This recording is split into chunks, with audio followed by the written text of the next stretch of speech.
My name is Emily Parker, and sharing this part of my life isn't easy.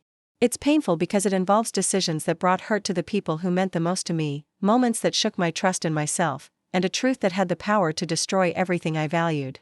Yet it's also a story of honesty, lessons, and healing. And maybe by speaking it aloud, I can help someone else who feels trapped by the same mistakes I once made. I was raised in Columbus, Ohio as the middle child of 3 in a simple suburban household. My parents were both teachers, dedicated, loving, and completely devoted to each other. They showed us that marriage was sacred, that commitment meant everything, and that family always came first. I carried those beliefs with me as I grew older, convinced that I would one day build a marriage just as strong and secure as theirs. At 24, I married James Parker. He was steady, dependable, the kind of man everyone called a good person. We met in college, married young, and moved into a small home with white shutters and a backyard perfect for birthday parties and weekend barbecues. Within a few years, we welcomed our 2 children, Sarah and Michael, who quickly became the center of my universe. For a long time, life felt complete. James worked as an accountant, and I stayed home when our kids were little before eventually taking a part-time job at the neighborhood library. Our days followed the familiar rhythm of American family life: school runs, little league games, Sunday services, summers at the lake. We didn't have a lot, but we had enough. And for years, I believed that was everything I could ever want, but life has a way of testing you when you aren't prepared for it. The cracks began so quietly that I hardly noticed them. James spent longer hours at work, often returning home worn out and distracted. I didn't blame him, he was doing it for us, but slowly I started to feel unseen. Our conversations shrank into talk about schedules and bills. Affection became routine. I missed the laughter, the spark, the way he used to look at me like I was his whole world. I kept telling myself that every marriage went through phases, but inside, the loneliness grew. Then, one afternoon, everything shifted. I was 38 when I met Daniel, the coach of Michael's baseball team. He was in his early 40s, divorced, with a teenage son on the same roster. He was full of charm and energy, and he had a way of making people feel important just by talking to them.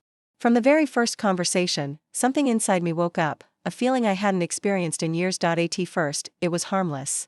Casual chats after practice about the kids, the team, life in general. He'd compliment the snacks I baked, tease me about always having a book tucked under my arm. He noticed me. Really noticed me. I brushed it off, insisting to myself that he was just being friendly. But week after week, I found myself waiting for those small moments, lingering by the field, laughing more than I should. I felt alive again, and that terrified me. The first moment of danger came on a cold October evening. Practice had ended, and Daniel walked me to my car. As I fumbled for my keys, he gently placed his hand over mine. Everything stopped. Our eyes met, and in that instant, all the warmth, excitement, and connection I'd been starving for was right there. I pulled away fast, heart pounding, mumbling something about needing to get home. That night I stared at the ceiling for hours, guilt eating at me. I loved my husband. I loved my children. But a part of me wanted something more, something I couldn't even define. The line was crossed a month later after a Saturday game. While the kids chased each other on the field, Daniel helped me carry the cooler to the parking lot. He set it down, looked at me with a quiet intensity, and said, "Emily, I can't keep pretending. I think about you constantly." I froze. My heart stopped. I should have walked away. I should have told him this was wrong. I should have remembered the family waiting at home. But instead, my eyes filled with tears, because I had been thinking the exact same thing. "I can't do this," I whispered, but when he reached out, wiped a tear from my cheek, and murmured, "I don't want this to end," I felt everything inside me break loose. I begged him not to stop.